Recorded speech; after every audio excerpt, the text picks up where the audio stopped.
नमस्कार. नादध्यास प्रोडक्शन हाऊसच्या यूट्यूब चॅनलवरती आपल्या सर्वांचं मनःपूर्वक स्वागत आहे. मी ॲडव्होकेट अमित द्रविड आपल्या सर्वांचं मनःपूर्वक स्वागत करतो. नादध्यास प्रोडक्शन हाऊसमध्ये आपण कलांचे विविध आविष्कार पाहत आहोत, ऐकत आहोत. आपला प्रतिसाद आमच्यापर्यंत मिळत आहे आणि या प्रतिसादामुळेच आम्हाला एक आत्मविश्वास आणि बळ मिळत आहे. आज आपल्या कार्यक्रमामध्ये आपण अशा एका व्यक्तीला भेटणार आहोत, की ज्यांचा 55-60 वर्षांचा प्रदीर्घ अनुभव आहे.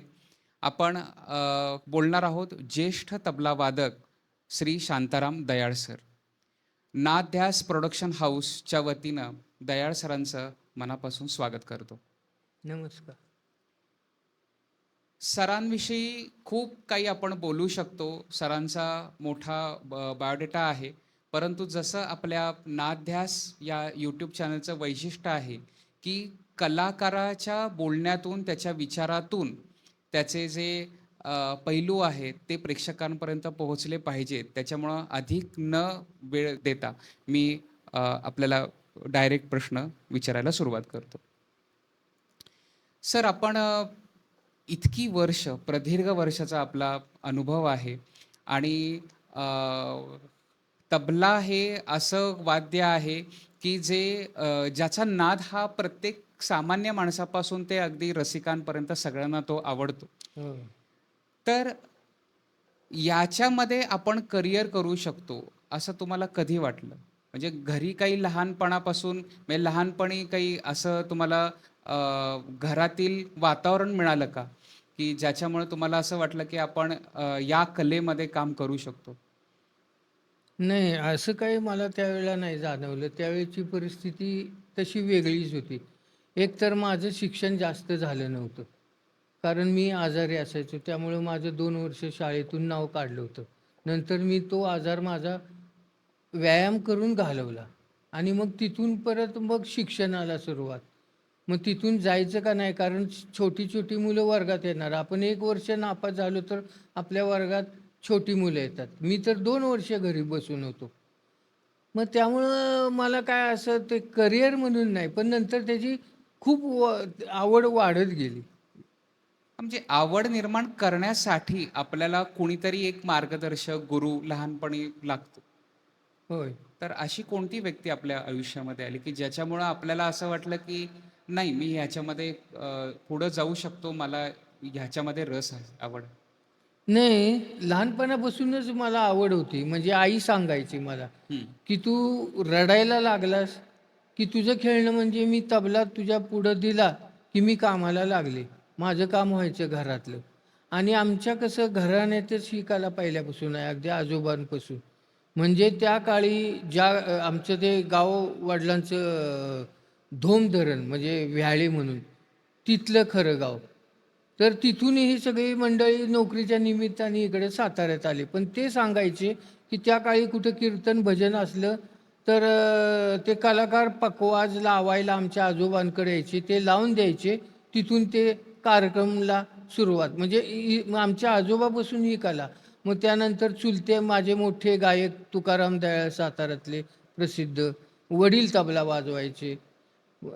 दुसरे चुलते काय ते हार्मोनियमला. म्हणजे आमच्या आजोबांचा एवढी आवड होती, की ह्या तिन्ही मुलांना त्यांनी मुंबईला ठेवलं होतं शिकायला.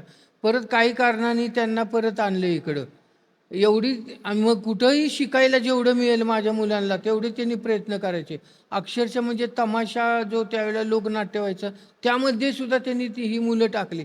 आणि आपल्या एका घरातच तबला, गायन आणि पेटी हे व्हायला पाहिजे आणि असं त्यांनी केलं आमच्या आजोबांनी. आणि मग वडिलांना आमच्या तबला वादक असल्यामुळे त्यांनी मला लहानपणी आता मला ते तबला पुढं दिलं, की मी गप्प बसायचो, मग खेळत बसायचो. अशी आवड होत, होत तबला वाजवायला सुरुवात झाली. मग त्याचे प्राथमिक शिक्षण वडिलांकडूनच मला मिळालं. म्हणजे घरातील आपल्याला ते वातावरण असल्यामुळं आपल्याला त्या विषयाची रुची निर्माण झाली, असं झाली. आपण म्हणू शकतो. हां, पण पुढं-पुढं ते माझ्याकडून पण वाढत गेलं. त्याची हं. गोडी लागली ना, नाहीतर त्याची गोडी नसती तर मी इथपर्यंत आलो नसतो. बरोबर, बरोबर. तो जो सगळा प्रवास होता त्याच्यामध्ये जसं आपण म्हणला, की औपचारिक शिक्षणापेक्षाही आपल्याला कलेच्या शिक्षणाकडे जास्त ओढा होता. आणि लय जो प्रकार आहे, म्हणजे मी असं प्रत्येक ठिकाणी बघत असतो, की ताल आणि लय हा शिकवता येत नाही. हो, मग त्याचं तुम्ही टेक्निक शिकवू शकता, हो, पण तुमच्या अंगामध्ये तो ताल आणि लय असायला पाहिजे. पाहिजे. तर त्यानंतर मग आपल्याला कोण भेटत गेलं आणि कसं आपलं त्याच्यामध्ये कला. नाही, माझी सुरुवात आता अशी झाली. मग पूर्वी आमचे वडील कुपर कारखाना प्रसिद्ध होता हं, सातार रोडला. हं, त्याचे मालक विनोद शेठ. हं, त्यांनाही खूप आवड होती. ते मुंबईला सगळे असायचे मालक. हं, पण ते नेहमी सातार रोडच्या कंपनीमध्ये येणार, वेगवेगळे कार्यक्रम करणार. मग त्यावेळेला आमचे वडील तबला वादक असल्यामुळं त्यांनाही ते रिस्पेक्ट द्यायचे चांगले. हं, आणि तिथं असे कार्यक्रम गायनाचे वगैरे व्हायचे. नंतर असं त्यावेळेला मी लहान होतो. हं. म्हणजे 2री, 3री असं. पण तबला वाजवत होतो त्यावेळेला. पण नंतर असं झालं, की त्या कुपर कंपनीत धारवाडचे एक पाचापूर साहेब म्हणून तिथं बदलून आले बरं, बरं. सातार रोडला. हं, आणि त्याच्या आधी मी भजन वगैरे वाजवायचो, तबला वाजवायचो. हं. पण त्यानंतर पाचापूरबाई म्हणून धारवाडच्या आल्या. त्या खूप चांगल्या शिकलेल्या, विशारद त्यावेळच्या होत्या. आणि शास्त्रीय म्हणजे तयार. त्यांचे नोटेशन, ताना वगैरे खूप तयार होत्या. आता मी त्यावेळेला आमचे वडीलसुद्धा जरी तबला वाजवत असले, तर त्या काळी त्यांना एवढं शास्त्रीय नाही. भजन वगैरे, नाट्यगीत इथपर्यंत चालायचं. पण जो ख्याल गायकीचा आहे, हं, विलंबित एकताल, झुमरा, तिलवाडा, विलंबित रूपक, विलंबित जपताल, हं, हे आम्हाला कधीच वाजवायला मिळायचं नाही. हं, मग जेव्हा त्या बाई पाचापूर म्हणून आल्या, हं. त्यामुळं मग एकदा त्यांना समजलं दयाळ इथं असे-असे वाजवतात. मग त्यांनी त्यांना घरी बोलवलं, "तुम्ही आमच्या साथीला याल का?" हां. आणि ते म्हणले, "मी येतो, पण मला काही एवढं शास्त्र नाही." म्हणले, "तुम्ही वाजवाल, मी तुमचं ऐकलंय. तुम्हाला फक्त माहिती नाही, मी सांगते." मग असं करत-करत पहिल्यांदा आमचे वडील सगळे शिकले विलंबित वाजवायला. मग ते विशारदच्या परीक्षेला वाजवायला असायचे. त्यावेळेला सातारला आम्हाला परीक्षेला यावं लागायचं, अखिल अच्छा. भारतीय गांधर्व. बरोबर. आणि मग नंतर असं झालं त्याचं, की मी मोठा-मोठा म्हणजे मी साधारण 9वीत असेन. त्यावेळेला मग वडिलांनी काय केलं, की आता म्हणले, "शांताराम तू जात जा तिथे क्लासला." आणि त्यावेळेला त्या पाचापूरबाईंच्या शिष्या पण 2-3 होत्या. त्याही सगळ्या विशारद झाल्या होत्या त्यांच्याकडे. हं. देशपांडेबाई, अलबुरबाई, इनामदार वगैरे अशा बरेच जण होतं, पुजारीबाई. मग रोज मी जायचो संध्याकाळी. यांच्यात 1 तास, त्यांच्यात 1 तास. हं, दुसऱ्या दिवशी यांच्याकडं, त्यांच्याकडं. त्यामुळं माझी शास्त्रीय वाजवण्याची प्रॅक्टिस झाली. हं. नाहीतर मला या नसत्या तर म्हणजे कधी मिळायला असतं हे सांगता येत नाही. पण बरोबर. त्यांच्यामुळं मला विलंबित 1 ताल, विलंबित 3 ताल, ठुमरी वगैरे कशी वाजवायची. आणि तिथून मी खूप नंतर त्यांचे कार्यक्रम खूप खूप वाजवले. खूप माहिती झाली. अशी ती सुरुवात होती. बरोबर, बरोबर. आपण कलेमध्ये म्हणजे खास करून गाण्यामध्ये आपण बघतो, की वेगवेगळे प्रकार असतात. म्हणजे भजन एक प्रकार आहे, गझल एक प्रकार आहे किंवा आता हिंदी गाण्यांचा एक प्रकार आहे, शास्त्रीय संगीताचा एक प्रकार आहे. त्याच्यामध्ये सुद्धा बरेचसे वेगवेगळे उपप्रकार आपल्याला बघायला मिळतात. आता या सगळ्यामध्ये अ, जरी मला तबला येत असला किंवा ताल तो मला माहिती असला, तरी त्या प्रकाराचं माहिती मला माहिती असायला पाहिजे. कारण बरोबर. त्याच्याशिवाय मी त्याचा साथसंगत करू नाही, नाही. शकणार नाही. तर हे कसं आहे म्हणजे तुम्ही प्रत्येक प्रकाराकडं तुम्ही कसं पाहिलं? म्हणजे म्हणजे आता म्हणजे उदाहरण म्हणून आपण सुरुवातीला म्हणू शकतो एक एक भजन प्रकार आहे. हं, की आता भजन प्रकारे हा ग्रामीण भागामध्ये खूप जणांना माहिती आहे. माहिती आहे. परंतु तो जरी व्यवस्थित ऐकला म्हणजे भजनी ठेका जरी हं, ऐकला, तरी तो वाजवायला अवघड आहे खरं हं, तर. हं, हं. लोकांना वाटत असेल की हां, तो हां. सोपा आहे. परंतु हां, त्याच्यामध्ये वेगवेगळे आपल्याला व्हेरिएशन्स बघायला हां. मिळतात. नाही, पण यात कसे प्रकार पण इतके आहेत. आता हं, भजन असलं, हं, तरी खेडेगावात वगैरे जे भजन चालतं, हं, त्यावेळेला तबला वाजवण्याची पद्धत वेगळी. हं, आणि ज्याला आपण अभंगवाणी टाईप भजन म्हणतो, हं. वाडकर वगैरे, भीमसेनजी वगैरे असे जे दिग्गजांचं बरोबर. असतं भजन, दिग्गज गायक तर कलाकार आहेत. त्यांच्याबरोबर भजन वाजवतानाचा पण तबला वेगळा असतो. अच्छा. सुरेल, अगदी चाटीलं, गोडवा त्यात लग्गी कशी लागली पाहिजे. आणि खेडेगावात जी भजनं असतं तो म्हणजे असं मुळमुळ वाजवून चालत नाही. अच्छा. लग्ग्याही लागल्या पाहिजेत पण त्या हार्ड. हां, कारण एकतर बरीच जण गात असतात, माईक असतो नसतो. हां.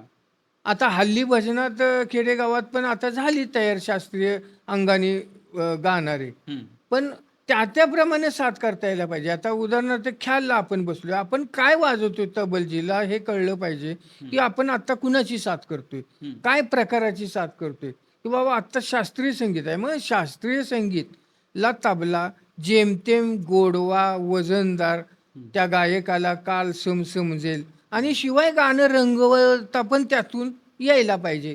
पण ते किती रंगवायचं, कसं वाजवायचं? ही पण एक टेक्निक आहे. हं, किंवा एखाद्या आपण व्हेरिएशन करतो, एखादी दुप्पट काय दुपटीनं वाजवतो, पण ते किती वाजवायचं? हं. म्हणजे जसं जेवताना आपण लोणचं काय प्रत्येक घासाला हे करत नाही. बरोबर, कधीतरी असं करतो ना, बरोबर, तसं तोंडी लावल्यासारखं ती जागा वाजवली गेली पाहिजे. बरोबर. सारखी नाही. मग तंतुवाद्य, आता सतारीच्या साथीला, हं, त्याला तयारीचा तबला पाहिजे. हं, मग त्याला तुमच्या सोलोचं सगळं ज्ञान ओतावं लागतं. हं. कायदे रेले जे तयार आहेत, तो बाज. शिवाय असा वेगळा म्हणजे नॅचरली हां. अगदी ठरवून पाठ करून वाजवलं असलं नाही काय. म्हणजे मी आज वाजवीन तबला तो उद्या ते कलाकार म्हणून आपल्या गुरूंनी जे शिकवलेलं आहे, ते आपण फॉलो करत, करत आपली कला डेव्हलप करत असतो. परंतु एक अशी वेळ आलेली असते, की जिथं आपल्याला स्वरचनेकडं आपण जाऊ शकतो. तर अशी एखादी रचना आपण अ, पेश करू शकाल का? सादर करू शकाल का? हां, केल्यात बरेच अशा केल्यात. हं. त्यातली एक मी त्रितालमधली वाजवून दाखवतो थोडक्यात. ओके.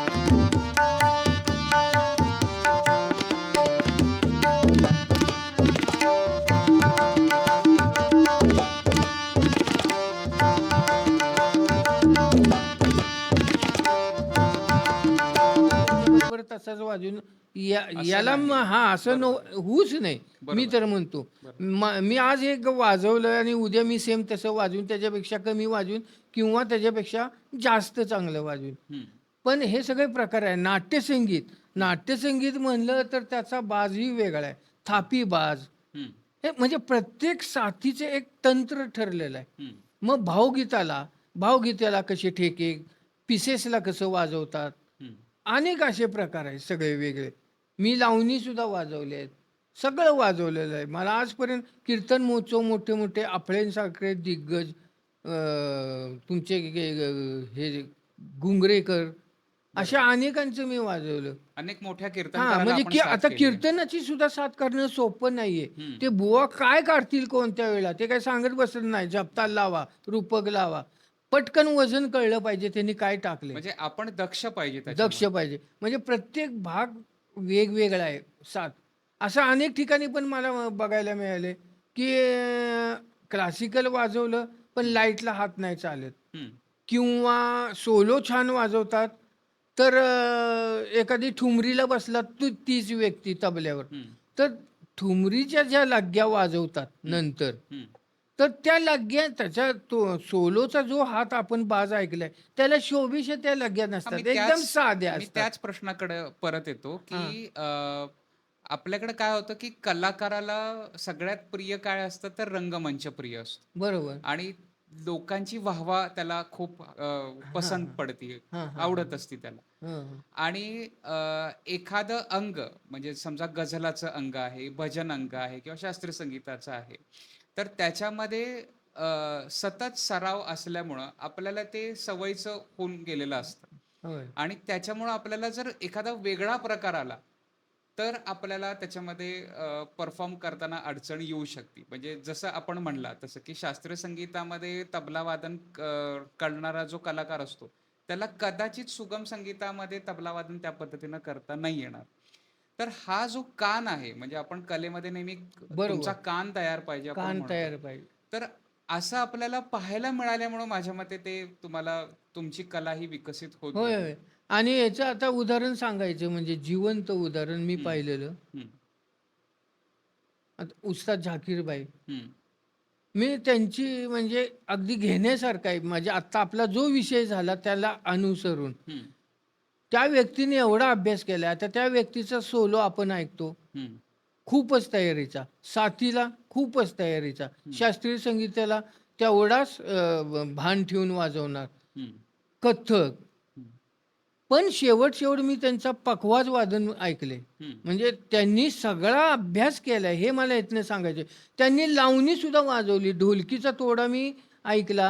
हं. म्हणजे आता सध्या परब, मुसळे वगैरे आता प्रसिद्ध ढोलकी वादक आहेत. त्यांची त्यांनी ऐकलीच असणार. बरोबर. पण आपल्याला आता ढोलकी कधीतरी वाजवायची किंवा वेळ आली तर वाजवायची. हं, पण त्यांनी किती अभ्यास केला असेल, ऐकला असेल एवढ्या मोठ्या माणसांनी, हं, की ढोलकी बाबा कशी हे वाजवतात. हं, आता आपल्याला उद्या वाजवायचे तर काय आपल्याकडून दिसलं पाहिजे.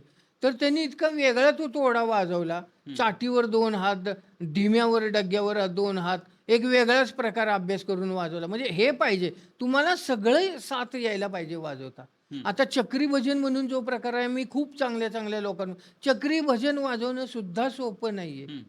म्हणजे हे सगळे बाज यायला पाहिजे असं एखाद्याचं असं मनात असतं, "नाही, मी शास्त्रीय वाजवतो, मला हे येत नाही." हां, मग मग झाकीरबाईंनी असं केलं का? त्यांच्या बघा कुठलाही काही आहे का प्रकार, हं, सगळा अभ्यास केलाय आणि त्याने एकदा मुलाखतीतही सांगितले, "सुनो, हं. सबका सुनो." बरोबर, हं. बरोबर. आपण थोडंसं सुगम संगीत आणि हिंदी गाणी यांच्याकडे थोडंसं वळूया, की ह्याचा सुद्धा एक वेगळा बाज आहे. म्हणजे त्यांची ठेवण वेगळी आहे, त्याची वैशिष्ट्य वेगळी आहेत आणि अभिजात संगीत म्हणजे शास्त्रीय संगीतापेक्षाही त्याला जो ऑडियन्स आहे तो जास्त मिळतो. जास्त. तर त्याच्यामध्ये जे मधले-मधले जे तुकडे आपण म्हणतो, ज्याला आपण इंटरल्यूड म्हणतो, हो. तर त्याच्यासाठी काय तयारी केली पाहिजे? म्हणजे एखादा तबला शिकणारा विद्यार्थी असेल, तर त्यानं काय नाही, केली पाहिजे? त्याच्यासाठी काय आहे, की मूळ पहिला त्या व्यक्तीचा हात तयार पाहिजे. हं, प्रत्येक अक्षरासाठी हात तयार पाहिजे. हं, मग डग्याचा अभ्यास तयार पाहिजे. हं, त्यानंतर गदिगणं, हं, चाटीचा अभ्यास, तिरकीटाचा, धीरकीटाचा. हं, कारण त्याच्यामध्ये जे पीस वाजवले जातात, हं, ते आपल्याला सेम टू सेम वाजवायचे उद्या स्टेजवर ते गाणं ऐकून. मग त्याचं टायमिंग, त्याची लय, हं, पण ते हातातनं पण निघण्यासाठी हाताची तयारी पाहिजे ना. आता तिरकडे तख्ता धा असं त्यांनी वाजवलं. तिरकडे तख्ता, तिरकडे गदिगणं धा, धा, धा आणि इथून परत काहीतरी त्यांचं चालू झालं समजा. पण तो तेवढ्या स्पीडमध्ये निघण्याचं पण पाहिजे ना बसवण्याचं. म्हणजे हं. ह्याला हातच तयारी पाहिजे. तुम्ही लाईट वाजवा, काही वाजवा, हाताची तयारी आणि शास्त्रीय संगीताशिवाय म्हणजे शास्त्रीय वादनाशिवाय काही नाही. लाईटसुद्धा कोण चांगलं वाजवतो? जो शास्त्रीय चांगला शिकलेला आहे, वाजवणारा आहे, तोच वाजवतो. म्हणजे थोडक्यात फाउंडेशन हां. आपलं क्लिअर नाहीतर असेल आता तर असे करता बरेच येईल. जण आहेत ऐकून गिरवल्यागत वाजवणे. हां, धिक धांगा, तिक्क धांगा. मग ते वाजवलं. तसं नाही. हां. काही वेगळं असलं तरी पण हात तयार पाहिजे ना. बरोबर, म्हणजे बरोबर. क्लासिकल हा तो झालेलाच असला पाहिजे. मग तो लाईट छान त्याच्याकडनं निघतंच. आत्ता अशी काही-काही लाईट वाजवणारे इतके आहेत हं, चांगले प्रसिद्ध. हं. पण ऐकणाऱ्याला वाटतं, "अरे काय लाईट वाजवतो." अहो पण ते सगळे ख्यालसुद्धा वाजवणारे असतात, सोलोसुद्धा वाजवणारे असतात. बरोबर, पण बरोबर. आता कसं त्यांचं जास्त नाव लाईटला आहे हं, आणि त्यांना जास्त कार्यक्रम त्याचे असल्यामुळे त्यांचा तबलाच तो ऐकायला मिळतो. बरोबर. आता उदाहरणार्थ माझ्याबद्दल सुद्धा साताऱ्यात अनेक जणांनी लाईट खूप ऐकले. ख्याल वादनाचं कधी मी आता ज्यावेळेला सातरोडवरून इथं आलो, त्यावेळेला कोल्हापुरी बाईंकडे मी खूप दिवस जायचो. हं, शास्त्रीय संगीताच्या साथीला. हं. पण नंतर हळू-हळू ते लाईट कार्यक्रम जे मी वाजवत गेलो आणि तिथून माझं सगळं वेळ मिळत गेला हां, नाही. हां. आणि त्यासाठीच जास्त मला हे झालं. म्हणजे असं झालं ते. तालांचा आणि मात्रांचा जो अभ्यास आहे, म्हणजे तबल्यामध्ये तालांचा आणि मात्रांचा महत्त्वाचा अभ्यास आहे आणि तबला कलाकार जो असतो, तर त्याचं ते म्हणणं असतं, की बरोबर ती सम आली पाहिजे आणि त्या मात्रांमध्ये मी काय करू शकतो? हम्म. काय हरकती मी घेऊ शकतो याच्याकडे त्याचं हे असतं. तर तो अभ्यास करताना काय खबरदारी घेतली पाहिजे? म्हणजे कित्येकदा म्हणजे माझं म्हणणं असं आहे की ते गणिती क्रियेसारखं होऊ नये. यासाठी काय केलं पाहिजे? नाही नाही, त्याला अभ्यासच पाहिजे. एक हं, तर किती मात्रेत आपण चाललोय, हं. दादराचं गाणं वाजवतोय, मग तो या 6 मात्रा आहेत. 6 मग मात्रा आपण आहेत. कुठून किती उठलं म्हणजे सेमेला पोचू, बरोबर. किंवा कालातून उठतोय, किंवा तिसऱ्या मात्रापासून तुम्ही उठा, पण तुमचा हिशोब तयार पाहिजे ना. हं, तिथं तो समेला यायलाच पाहिजे ना. हं. हेच असं पण आहे की म्हणजे हे कदाचित प्रेक्षकांना माहिती नाही, पण तबला कलाकार जो असतो त्याचं स्वरज्ञान सुद्धा चांगलं असणं आवश्यक आहे आणि शब्दांचा अभ्यास असणं सुद्धा आवश्यक आहे. बरोबर विचारला प्रश्न. काय आहे, हां, हं, मी आता माझ्या क्लासमध्ये पण सगळ्यांना सांगतो, आणि अशी खूप उदाहरणं आहेत, हं, की जो तबला वादक आहे हं, त्याला गाणं हे यायलाच पाहिजे. हं, भले त्यांनी म्हणजे असं कार्यक्रमात गावं असं काही नाहीये, आणि गायकाला सुद्धा तबला हा यायलाच पाहिजे. हं. आता वाडकर, सुरेश वाडकर जे अजून तबलामध्ये सकाळचे 1-1 तास वाजवतात. बरोबर. आपण अशी उदाहरणं बघितली. झाकीरबाई गायलेत, त्यांनी तबला वाजवलाय. हो. जसराज तबला वाजवत होते. बप्पी लेहरी तबला, हो. आर.डी. तबला, भीम अनेक असे मोठे भीमसेन कलाकार. जोशी सुद्धा तबला हां, वाजवतात. सगळे वसंतराव देशपांडे. वसंतराव जोशी. आता मी सुद्धा म्हणजे आता बाहेर गात नाही कुणाला पण माझ्या मुलांना मी शिकवताना समजा विलंबित एक ताल शिकवलाय. हं, मग मी गातो ना, नाहीतर हं. मग तो शिकवून काय उपयोग आहे? बरोबर. मग हे असं की बाबा विलंबित जपताल. मग त्याचं जे वजन आहे अस्थायी सगळे, हं, ते हे पाहिजे ना. ठुमरी कशी लावायची? ठुमरी बाबा ठुमरी, कोण अर्धा ठुमरीमध्ये गातं, कोण दीपचंदीमध्ये. ते झाल्यानंतर त्याची चौपट दुपटीत लग्या कशा लावायच्या, त्याचा तिया करून तोडून परत मूळ ह्याच्यावर यायचं. हे सगळं आहे. हं, हं, हं. म्हणजे थोडक्यात आपल्याला ते स्वरज्ञानही आवश्यक आहे आणि गायन पण कळलंच पाहिजे. गाण्यातले जे बोल आहेत हां, ते सुद्धा आपल्याला माहिती पाहिजेत, की हां, काय शब्द आहे, काय भावना आहे. हां. भावनाला महत्त्व आहे. अच्छा. आता गायकाचं कसं आहे, भावना बघूनच तबला अ, साथीनं वाजला पाहिजे. तबला हं, वादकाचं काम आहे. एखाद्या ठिकाणी तो असा गंभीर सूर लावलाय, बरोबर, मग तिथं आपण गंभीर झालंच पाहिजे. बरोबर.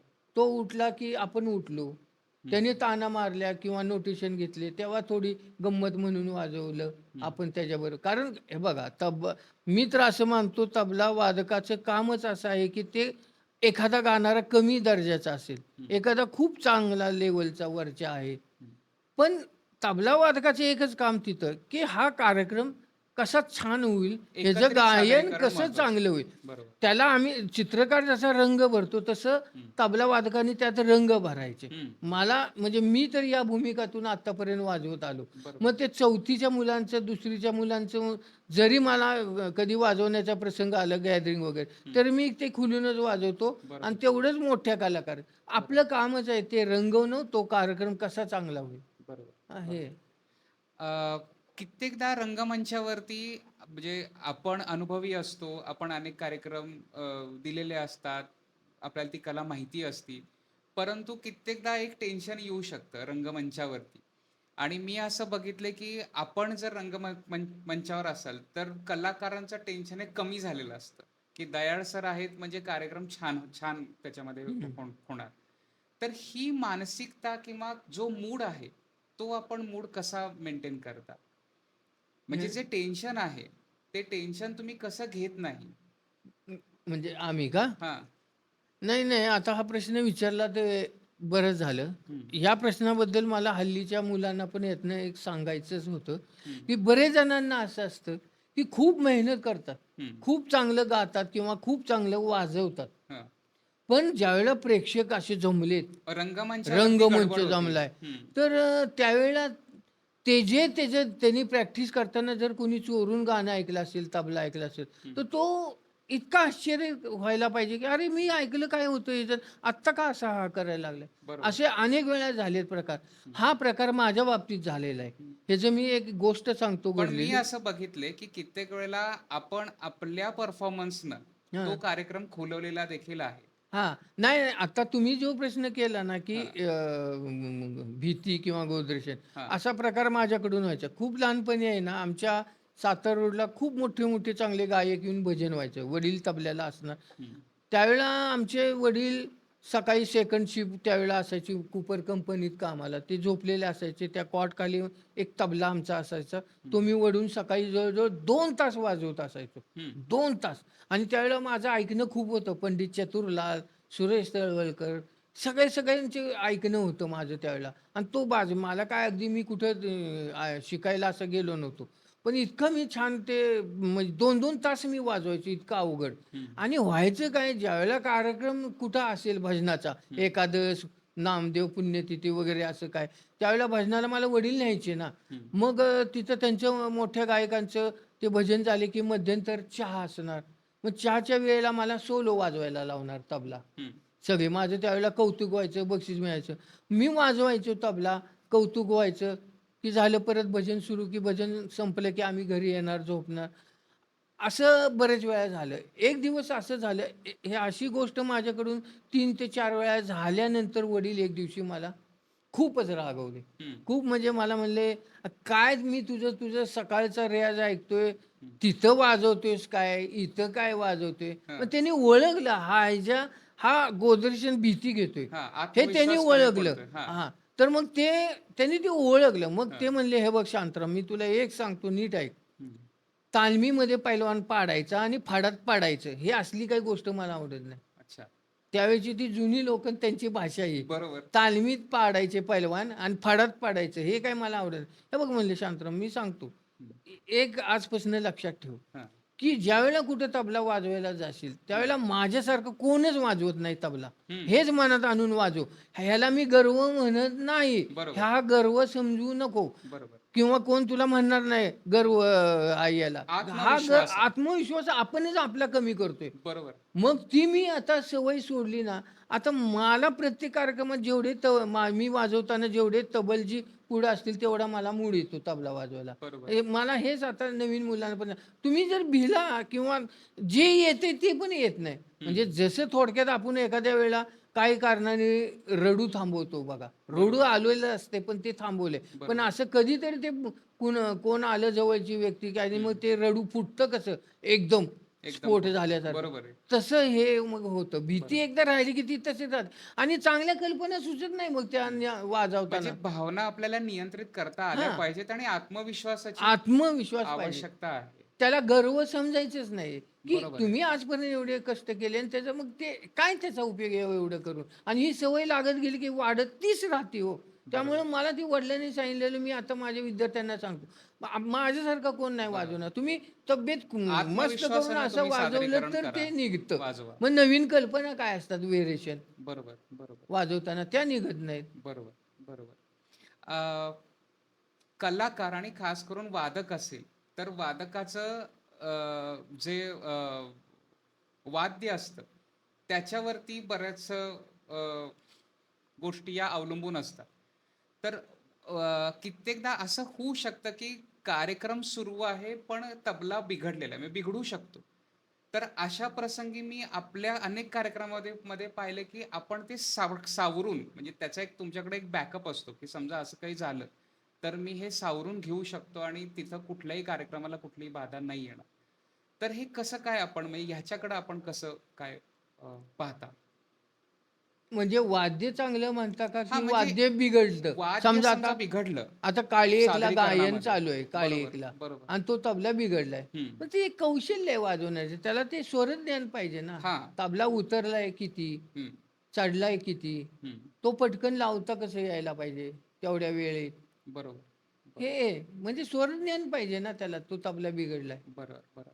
आणि बऱ्याच वेळेला हा सामान्य प्रेक्षकांचा एक प्रश्न मी घेतो, की बऱ्याच वेळेला आम्ही सगळ्या वादकांचं असं पाहिलं, की त्यांची स्वतःची वाद्य असतात.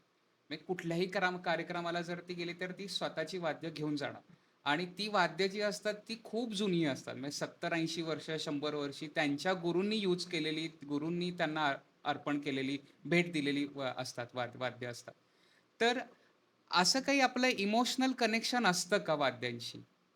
नाही, नाही वादकाचं? असू शकतं. कारण काय तो रोजच्या वाजवण्यातल्या एक हाताची आत्ता तबला आता मी सुद्धा जर नवीन पुडी घालून त्या तबल्याला आणली, हम्म. तर जो मी काल परवा 8 दिवसामागे जो तबला वाजवत होतो तसा मला तो वाजवता येत नाही. त्याची सवय हाताला पण होती. एक अच्छा. एक म्हणजे बैठक म्हणतो हाताची. हम्म. चाटी, लव मारणे, हम्म. तो हातात एक राबावा लागतो एक 5-7 दिवस. आत्ता पटकन आणला हम्म. तर नाही. म्हणून बरेच जण सहसा स्वतःचाच तबला घेतात. मग तो काळी 2 असू दे, 4-1 पण ते स्वतः वाजवलेला असतो. हम्म. म्हणून ते घेतात. म्हणजे तो त्याला हाताखालून जसं गेलेलं असतं वाद्य. जसं काय माहिती आहे का, हा. की आता बघा, हम्म. आपण दोघंही गाडी चालवतोय. हम्म. माझी प्लेजर आहे, तुमची प्लेजर आहे. हम्म. पण एक दिवस तुम्हाला अशी वेळ आली, की माझी प्लेजर चालवायची. चालवायची. बरोबर. बघा तुम्ही तुमच्याच प्लेजर सारखी चालवत आहे का? बरोबर बरोबर आहे आहे. का? बरोबर आहे. चालवाल का? तुम्ही बरोबर. प्लेजर तुमची चालवता, पण माझी नाही. तुम्ही तुमची कशीही चालवा. बरोबर. एखाद्या वेळेला एखादं काय तुमच्यावर प्रसंग आला, तो तुम्ही तुमच्या गाडीने सगळं ते हे कराल ना, हम्म. म्हणजे तसं सवयीचं असतं ते. सवयी पण असते ते. हम्म. हम्म. म्हणून आपले तबले डग्गेबाव त्याचा नाद किती किती डग्ग्याला आस कधी काढायची किती बरोबर. बरोबर. म्हणून. बरोबर. बरोबर. अ, आपण इतक्या कार्यक्रमांना साथ संगत दिलेली आहे आणि परीक्षक म्हणूनही तुम्ही काम पाहिलेलं आहे, केलेलं आहे. अ, काय तुम्हाला जाणवलं, की काय चांगले अनुभव, काय वाईट अनुभव? म्हणजे कित्येकदा काय होतं, म्हणजे मी असं सामान्य प्रेक्षक किंवा ॲज अ कलाकार म्हणून मी सांगू शकतो, की तबला कलाकार हा गायक कलाकारापेक्षा कमी प्रतीचा आहे, असं समाजाला उगीच-उगीच वाटत असतं. पण हं, तसं नाहीये. हं. प्रत्येक कला ही मोठी असते आणि तो समानच असतो. म्हणजे हो. गायक हा समानच असतो आणि तबला वादक आणि संवादिनी वादक सुद्धा समानच असतो. हं.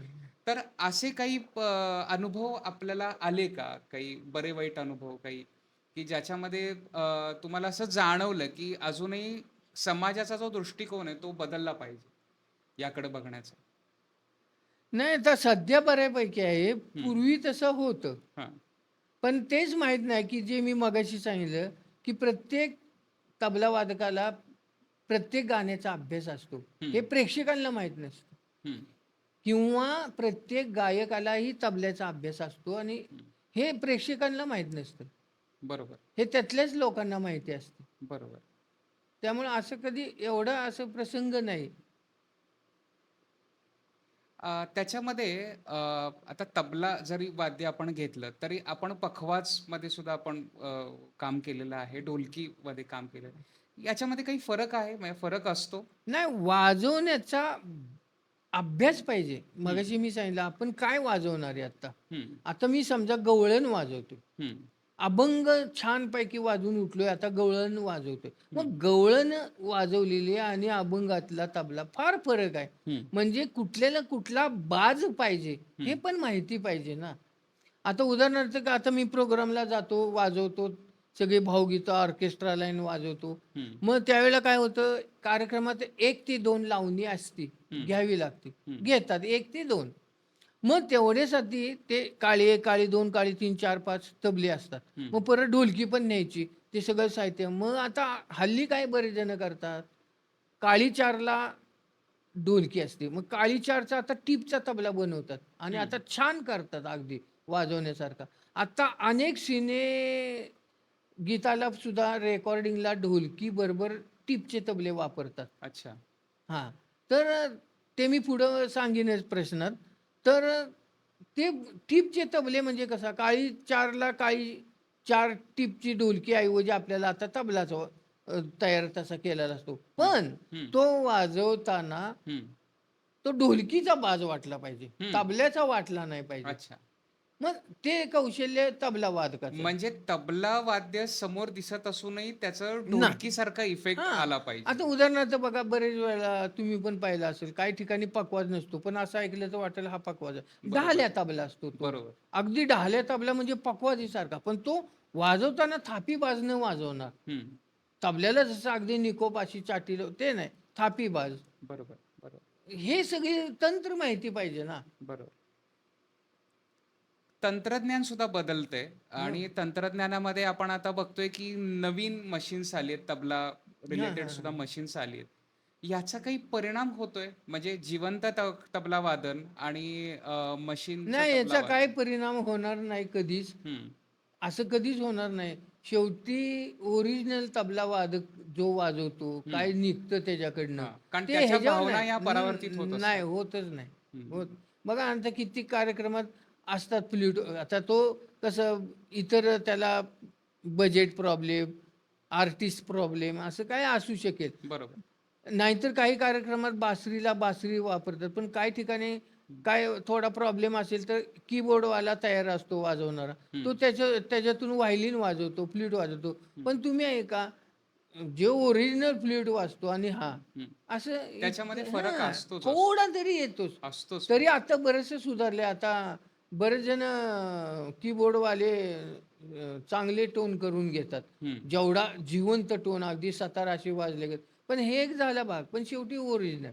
आता ते पॅडवर पण तबला वाजवतात, तो काय आहे, असा चपटा असा बद्द वाढणार आहे. बरोबर. चाटीची जशी तबल्याची आस येणार आहे किंवा डग्ग्याची हात उचलल्यावर 10 जो राहणार आहे, तो बरोबर. नाही राहू शकत. बरोबर. बरोबर. मी अजून एक असं पाहिले की आत्ता आत्ता आपण थोडंसं माईकवरती बोलतोय किंवा त्याच्यामध्ये आपलं सगळं कलेचं हे होतं. पूर्वीच्या काळी 80च्या साली किंवा 90 साली काही माईक वगैरे काय नव्हतं. नव्हते आणि ओपन मध्ये हो, हो, हो. मैदानामध्ये कार्यक्रम हो, हो. व्हायचे. पण त्यावेळेला सुद्धा तबल्याचा आवाज आहे किंवा गाण्याचा आवाज आहे तो शेवटच्या प्रेक्षकांपर्यंत त्याचं पोहोचायचा. कारण काय माहिती आहे का? हा. आता बघा, पूर्वी खूप मोठा हॉल असायचा आणि गायन इथं चाललंय. हम्म. पण तबला पण ऐकू येतोय. हो. याला कारण काय होतं माहिती आहे का? हा. गायन येतच, पण तबला हा ताकदीने वाजवण्याचं वाद्य हम्म. नाहीये. अच्छा. आपण जोरात ओरडू, हम्म. परंतु पेटीवाला थोडा भाता जोरात केलं की आवाज वाढत. ह्यानी किती आपटणार आहात? आणि मग हात आपटून वाजवला, तबल्याचा आवाज वाढेल, हम्म. पण नजाकती निघणार नाही त्यातून. बरोबर. मग त्यावेळेला बघा, पूर्वी म्हणजे मला तर असं वाटतं एक 100% ढाले तबलेच वाजवत होते. हम्म. ढाले तबले जेवढी इझी आसदार वाजतात, हम्म. त्याचा आवाज खूप असा निघतो. आता जे टिपेचे तबले काळे 1-2 आहेत त्याच्यापेक्षा. म्हणून पूर्वीच्या तुम्ही मैफिली त्यावेळेच्या ऐका, तुम्ही ते सांगितलेलं, हम्म. त्यावेळेला शक्यतो ढालेच तबले असायचे. हम्म. म्हणून ते ऐकू जात होते आणि ते नजाकतीनं निघायचं त्याच्यावर. अगदी असं केलं हा, तर. म्हणजे जास्त जोराचा उपयोग हां, नव्हता, हां. नजाकत होती हां, त्याच्यामध्ये, हां. म्हणून ते पोचायचं. हां. आता हल्ली बघा काही जण म्हणतात, हां, त्या मुलाला भजनात काय पाठवू नका बरं का, हात त्याचा बाद होईल. हम्म. म्हणजे काय भजनवाली बाद आहेत असं नाही, त्याचा अर्थ कुणाला कळला नाही, हम्म. की मुलाला भजनात पाठवू नका नाहीतर त्याचा हात बाद होईल. ह्याचं खरं कारण काय आहे? हम्म. तर साऊंड कधी नसती, गाणारे आटाट आणि ओरडणार, हम्म. आणि साऊंड जर नसेल माईक, तर हम्म. त्या तबलची काय म्हणणार, माझा तबला ऐकू येत नाही, ते बी जोरात वाजवणार बरोबर. त्याच्या लेवलला जायला त्याला. मग बरोबर. तो हात जड झाला, त्याच्यातनं गोडवा गेला, तिरकीट तिरकीट असलं काय नाही. म्हणून खरं चांगले गायक आहेत, माईक आहे, चांगलं वाजवायला हे, मग बरोबर. काय नाही. हे असं आहे. आजकाल एक कलाकार म्हणून आपण आपल्या कलेकडं व्यवसाय म्हणून बघू शकत नाही असं समाज मनाचं मत आहे. परंतु आपण कित्येक असेही कलाकार पाहिलेत की ज्यांनी कला हेच एकमेव साधन धरूनही त्यांनी त्याच्यामध्ये प्रगती केली. केलेली बघायला मिळते आपल्याला. परंतु सर, आपण दोन्ही सांभाळलं, म्हणजे सर्व्हिस करत असताना सुद्धा आपण कलेला तेवढा वेळ दिला आणि अव्याहतपणे तुम्ही तुमची प्रॅक्टिस आहे, रियाज आहे, तो सुरू ठेवला. तर ह्याच्यामध्ये नवीन पिढी साठी तुम्ही काय सांगाल? म्हणजे हे दोन्ही दोन्ही कसं सांभाळायचं किंवा कला ही एकल करिअर म्हणून होऊ शकते का? नाही, आता जो माझ्यावर प्रसंग आला, मला तबला वादनाची खूप आवड. हम्म. परंतु तेवढंच एक बघून चालणारं नव्हतं. शिक्षण जास्त नव्हतं झालेलं. हम्म. मी ह्याच्या अगोदरचा बोललोयच. मग त्यावेळेला मला नोकरी करावी लागली. नुसतं त्यावेळेला ती बरोबर. परिस्थिती नव्हती, की आपण कलेवर हे सगळं करू शकतो. बरोबर. आता आणि आपलं कलाकारांच्या मानधनाचा सुद्धा एक प्रश्न आहे. म्हणजे हां. त्यालाच जोडून एक प्रश्न विचारतो, की अजूनही आपल्याकडे कलाकाराचं जे मानधन आहे ते अजूनही खूप खूप कमी प्रमाणात आणि त्रोटक प्रमाणात बघायला मिळतं. होय, होय. म्हणजे समारंभामध्ये बाकीच्या डिझाईनला ते जास्त खर्च हो. होईल, आहे की करतील. असं पण पण आहे. कलाकारांच्या मानधनाचा एक अजूनही प्रश्न आपल्याला बघायला मिळतो. हो, बोलतो की आणि सारखं. आणि ते करत असताना तुम्ही सर्व्हिसही बघितलेली आहे आणि हेही बघितलेलं आहे. तर त्यावेळेला मला खूप आवड होती, पण सर्व्हिसही करावी लागली. हं. आपलं वय वाढते. मग कौटुंबिक मी जबाबदारी. हां, सगळे झाले. बरोबर. मग मी त्यावेळेला पी-एम-पी ऑटो म्हणजे आधी पूर्वी सातारा रोडला होतो. हं, नंतर ती कंपनी काही कारणाने बंद झाल्यावर मी इकडे सातारात स्थायिक झालो हं, आणि पी-एम-पी ऑटो पिरामल ग्रुपचं तिथं सर्व्हिसला लागलो. पण एवढे वाईट अनुभव आले, हं, की ते कोणाला येऊ नये. म्हणजे हे असं कुणाच्या नशिबी येऊ नये. इतके मी म्हणजे त्या काळी कुणीतरी तबला सोडला असता किंवा सर्व्हिस सोडली असती. इतकी बरोबर. परिस्थिती होती. आणि माझं कसं म्हणजे मी आय-टी-आय केल्यामुळे मला मशीनवर काम करायला लागायचं. आणि मग first shift, second shift, third shift आणि कार्यक्रम. हं, त्या काळी मी महिन्यातून 20 कार्यक्रम वाजवत होतो. 15 ते 20 मला आठवतंय आणि सर्व्हिस करून. मग मी कधी-कधी 3ला यायचो घरी, कधी 5ला, कधी 4ला. 7ला फर्स्ट शिफ्टला माझं कार्ड पंचिंग असायचं. म्हणजे असल्या ह्याच्यातून ती तारेवरची कसरत होती. बरं, ते ठिकाण कुठलं तर कंपनी. मग तिथली लोकंही काय आवडीची तरी पाहिजेत. त्यांना काय आवड नाही, काय नाही. हं, पण मला मग त्यावेळेला खूप त्यांनी तसा न बघवण्याचा त्रास दिला, की हं, हा दोन्ही करतोय, मग हे कामच बदला, मग त्याच्या हातालाच असं म्हणजे वाईट अनुभव आले. पण हं, ते मी म्हणून सगळं सांभाळून तबलाही केला आणि कंपनीही केली. हं, आता मानधनाच्या बाबतीत सुद्धा हं, काही जणांच्याकडे देतात, पण काय तुम्ही म्हणला तसं हं, म्हणजे खर्च एवढा करायचा आणि काय एकदा तर मी घडलेली गोष्ट सांगतो माझ्या देखत. हं, एक व्यक्ती होती चांगली गायक. भजन केलं 3 तास हं, आणि काय ठरलं असेल त्या माणसाने आपलं दिलं पाकीट हं, आणि सत्यनारायण पूजा आणि पाकीट दिल्यानंतर त्याने बघितले काय 200 का काय नाही, हे 5-6 जण सगळे हं, 3 तास भजन केलं. हं, त्याने काय केलं, त्या मालकाला म्हणले, "अहो मला प्रसाद घ्यायचा राहिलाय" आणि सत्यनारायणच्या तिथं प्रसाद घेतला आणि ते पाकीट तिथं ठेवलं त्याने म्हणजे टाकलं, दिलं. हं, त्या ताटात असं ठेवलं. त्यांना ते कळलं. मग दुसऱ्या दिवशी काहीतरी त्यांनी परत येऊन त्यांना काय हं, त्यांचं झालं बोलणं दिले असतील. पण असे प्रसंग म्हणजे इतकं खूप लाइटिंग करायचे, गाव जेवण घालायचं हं. आणि त्या कलाकाराला देताना असं करायचं. तुम्ही म्हणला तसं. बरोबर, बरोबर. म्हणजे समाज मनही हां, बदललं पाहिजे. बदललं कलाकाराला पाहिजे. योग्य वागणूक दिली पाहिजे, योग्य हां. मानधन दिलं पाहिजे. कारण कला हे मेहनतीचं काम आहे. अ, नवीन जी पिढी आहे, नवीन पिढीला सगळं लगेच हवं असतं. म्हणजे आयतं हवं असतं. हं, हं. आणि सगळ्यांना वाटत असतं, की दयाळ सरांसारखं आमचा तबला आला पाहिजे. पण हं. त्याच्या मागं 60 वर्षांची जी मेहनत आहे, ती कोणी बघत नाही. होय. तर नवीन पिढीला तुम्ही काय सांगाल? नाही आता कसं आहे, नवीन पिढीला म्हणजे बरंच सांगण्यासारखं आहे. हं, त्यातून मेहनत तर झालीच पाहिजे हं, आणि अनुभव तर पाहिजेलच. हं, आता माझ्या नशिबाने मला एक सांगण्याचे एक 2-3 पॉइंट आठवतात ते सांगतो. हं, म्हणजे मी न कधी विसरणारी गोष्ट. स संगीत साधना म्हणून सांगलीला स्पर्धा होतात त्यांच्यातर्फे सोलो.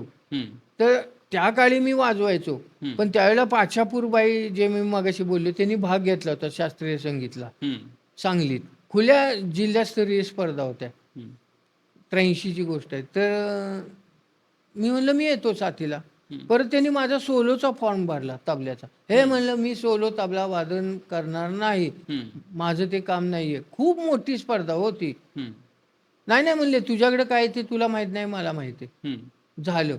मग ते आम्ही त्यांनी फॉर्म भरला, ऐकलं नाही माझं. मग लहेराला माझ्याबरोबर त्या पुजारीबाई होत्या विशारद. म्हणजे तुम्ही कितीही ऑड वाजवा, ते लहेराला इतके पक्क्या. मग त्यावेळेला मी नुसतं एक कागद ठेवला होता, एक पावडर त्याच्यावर आणि फक्त तबला वादकांची नावं.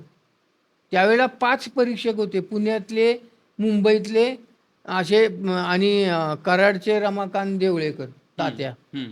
असे 5 स्पर्धक होते आणि लातूर, कोल्हापूर, सोलापूर कुठून म्हणजे मला त्यांचं प्रॅक्टिस ऐकल्यावरच घाम आला होता. मग सांगण्याची गोष्ट असं झाली, की ती स्पर्धा झाली हं. आणि शेवटून नंबर सांगितले. मी म्हणलं चला की आता माझं काही नावच आलं नव्हतं आणि मग सांगितलं पहिला नंबर शांताराम आहे. म्हणजे ही एक गोष्ट मी कधी विसरू शकणार नाही, बरोबर आहे, की बरोबर आहे. जिथं नॅशनल शिष्यवृत्ती तबल्याची मिळालेला आर्टिस्ट हं, त्याच्या तिथं 3रा नंबर आला होता. हं. म्हणजे मी कुठं ती एक गोष्ट माझ्या म्हणजे कायम आठवणीत प्रोत्साहन म्हणजे आवश्यक असतं. हं, पहिला नंबर आला. बरोबर. त्यानंतर छोटा गंधर्व बरोबर मी 3 वेळा साथ केली आहे तबल्याची. वाह! त्यावेळेला मी 10वीत होतो. त्यांचं गाव खरं छोटा गंधर्वांचं कोरेगाव हं, सौदागरनं. तर त्यांचे बंधू एक असायचे तिथं कोरेगावात. हं, त्यांचं मी कार्यक्रम वाजवायचो. मग ते एकदा त्यांना दादा म्हणतात छोटा गंधर्वांना. हं, तर दादा एक दिवशी आले आणि त्यांचा कार्यक्रम करायचा ठरला. हं, मग त्यांनी सांगितलं की शांतारामला तबल्याला हं, सांगा. हं, हे म्हणले. तर मग ह्यांच्या भावाने सांगितलं ना तुम्ही तबलजी बघा. मग म्हणले त्यांचे भाऊ म्हणले शांतारामला सांगतो. ते हं, म्हणले चालेल बघतो मी कसं आहे. आता छोटा गंधर्व होते. मग ते आले आम्ही बसलो. मला म्हणले बच्चू डरने का नाही. हं. हां, बजात आहे ना? हो बजात आहे. डायरेक्ट कार्यक्रम आहे शिखर शिंगणापूर अच्छा. आणि डायरेक्ट त्यांनी झपतालचा ख्याल नाही रूपकचा ख्याल म्हणला. हां. मग तिथून नाट्यसंगीत, अभंग तो एक प्रसंग. बरोबर. अशा अनेक आहेत. त्यानंतर मुंबईला मला एकदा कुपरच्या मालकाने शशांक लालचंद म्हणून त्यांचा स्टुडिओ आहे ताडदेवला एअर कंडिशन मार्केट. हं, तिथं त्यांनी खास मला बोलावून घेतलं होतं. हं, आणि मग तिथं मी राणी वर्माचे प्रोग्राम्स वाजवले 2-3. मग परत ते मला म्हणले सकाळी तबला घेऊन जायचं दादरला हं, आणि राणी वर्माच्या घरी आणि तिथं त्यांना प्रॅक्टिस द्यायची शास्त्रीय संगीत. मग हं. मी एक तबला कुठल्या स्वराचा होता तो घेऊन जायचो तिथं आणि सकाळी अक्षरशः माझं नशीब म्हणजे माणिक वर्मा अशा पोळ्या करताना मी पाहत होतो. आणि आम्ही एका रूममध्ये ख्यालची ती प्रॅक्टिस करायची राणी वर्मा बरोबर. आणि संध्याकाळी तिची गाणी वेगळीच. हं. रंबा हो, हो अशी. पण प्रॅक्टिसला ख्याल ख्याल. असं म्हणजे हे. बरोबर, बरोबर. आणि एक प्रसंग असा आहे, दत्ता डावजेकरच्या घरी मी चहा पिला. एवढा मोठा संगीतकार. त्यांनी माझा तबला ऐकला होता. त्यांच्या वडिलांच्या प्रीत्यर्थ त्यांनी मला ₹551 दिले होते. अरे तर वाह! ते मी घ्यायला गेलो होतो. मग घरी ते होते. मला चहा वगैरे दिला. मला म्हणले, "दळ्या तुम्ही इथं मुंबईत राहिला तर बरं होईल." हं, वगैरे, वगैरे अशाच त्यावेळेला गोष्टी घडल्या. हं, त्यानंतर आता नवीन गोष्ट म्हणजे केसरी वाड्यात एक कार्यक्रम होता. हं, कवी पोतदारांच्या पुस्तकाचं प्रकाशन होतं. हं, तर त्यावेळेला सगळे तिकडचे गायक वादक. पण त्यावेळेला वाळिंबे इथं कार्यक्रम करायचे ना हं, अनिल वाळिंबे. हं. तर त्यांना सांगितलं की दयाळला सांगा फक्त तबल्याला. म्हणजे इथला फक्त मी तबल्याला. बाकी सगळे आर्टिस्ट केदार परांजपे वगैरे मोठे-मोठे. पुण्याचे. हां. आणि त्या कार्यक्रमाला टोटल संगीतकार आले होते सगळे. ते बरं. गाणारे वायलीनचे काय काय नाव ते अशोक पत्की असे मोठे-मोठे संगीतकार. आणि झालं काय त्या दिवशी तो कार्यक्रम इतका छान झाला. हं, खूप जण सगळे होते. आणि कार्यक्रम झाल्यानंतर मी तबले असे बांधत होतो. हं, माझ्याबरोबर त्यावेळेला हा पण आला होता सचिन शेवडे. हं, तो म्हणला मला यायचे. मग त्याला फालोला, पेटीला म्हणून नेलं होतं, घेतलं होतं. हं, बाकी सगळे आर्टिस्ट मोठे होतेच. पण त्याला एक यायचं होतं. आणि आम्ही तबले बांधत होतो तेवढ्यात वाळिंबे पळत आले. हं, "अहो शांताराम, शांताराम साहेब थांबलेत तुझ्यासाठी तुला भेटाय." म्हणलं कोण? हं. तर म्हणले आनंद मोडक. हं. तसं मी इतका हादरलो, एवढा मोठा संगीतकार बरोबर. माझ्यासाठी थांबलाय म्हणून आम्ही पळत गेलो. ते असे थांबले होते. हं, मग त्यांनी दार उघडलं, मी पाया पडलो. हं, तर "वाह! वाह!" म्हणले, "क्या बात है." हं, मला आवडला खूप तुमचा तबला. शास्त्रीयपासून ते तुम्ही लावणी, लाग्या, गझल काय अप्रतिम कोळी गीत. वाह! वाह! वाह! वाह! अहो म्हणलं माझं काय ऐकताय तुम्ही किती मोठं काम केले. बरोबर. एक होता विदूषक आम्ही ऐकले. नाही, नाही तो जमाना वेगळा होता पण मला तुमचं आवडलं आणि ते काय मला म्हणले त्यावेळेला म्हणजे माझा बॅड लक बघा, हं, की आहे म्हणले मी लक्षात ठेवीन हां, असं केलं मला आणि ते महिन्यातच गेले. हं, पण हे जे प्रसंग आहेत छोटा गंधर्व हे हं. स्पर्धेचं, हे माझ्या अगदी न विसरणारे म्हणजे थोडक्यात काय की युवा पिढीनं सगळे अनुभव घेतले पाहिजेत. म्हणजे घेतले पाहिजे. आपल्याला जे सगळे बरे वाईट अनुभव आले, त्याच्या अनुभवाच्या आणि जोरावरतीच कला विकसित आणि होते. हल्ली जे नवीन शिकणारे आहेत किंवा वाजवणारे आहेत ना, त्यांना हं, एवढं सांगायचे, की माझ्या असं बघण्यात आलं, तुलना करू नका कुणी कुणाची. हं.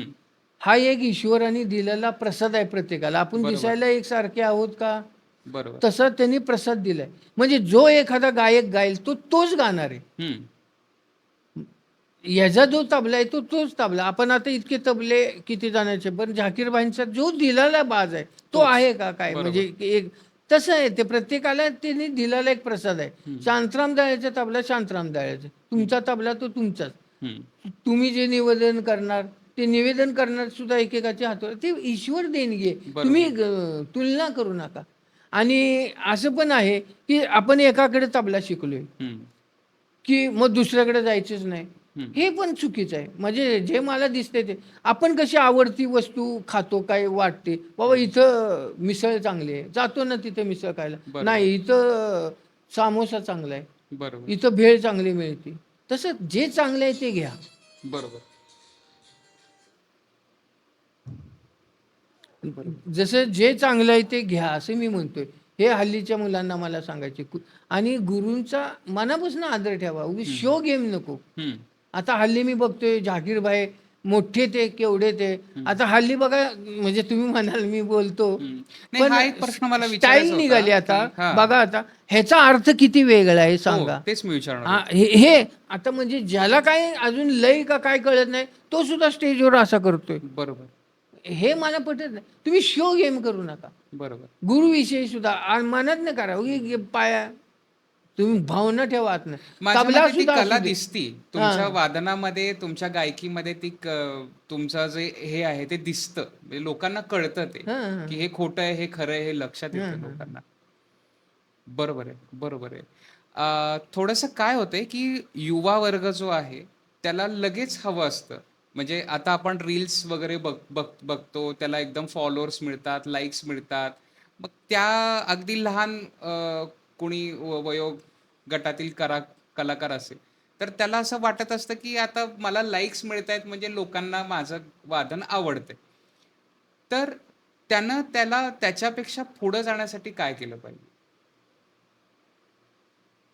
नाही पुढे जाण्यासाठी त्यांनी सगळा अभ्यास, हां. सगळ्या विषयाचा अभ्यास. हं. मग बरं सोलोची आवड आहे किंवा शास्त्रीय त्याच्यातला खूप जास्त अभ्यास कर. हं. आणि त्याचं ते वाढलं पाहिजे. हं. काहीतरी वेगळं ते दिसत गेलं पाहिजे. बरोबर आहे. हे बरोबर. त्यांनी बघितलं म्हणजे पाहिजे. उत्सुकता मी कायम ठेवली पाहिजे. हां, हां. मी वेगळं काही देऊ शकतोय, देऊ जाईल. बरोबर आहे. बरोबर आहे. बरोबर आहे. तर सर खूप छान वाटलं आपल्याशी बोलून आणि आत्तापर्यंत आपण अनेक इंटरव्ह्यू बघत असतो, की ज्याच्यामध्ये सरदोपट पद्धतीनं आपण प्रश्न उत्तरं अशा पद्धतीनं आपण ऐकत असतो. परंतु लोकांना कलाकाराचे विचार काय आहेत, ते जाणून घेण्याची उत्सुकता असते. रसिक हो, आजचा एपिसोड तुम्हाला कसा वाटला हे आम्हाला कॉमेंट बॉक्समध्ये सांगा. तुमच्या प्रतिक्रियांची आम्ही वाट बघत आहो. नाद ध्यास, पाहत रहा, ऐकत रहा, सृजन व्हा, सुजाण व्हा. धन्यवाद.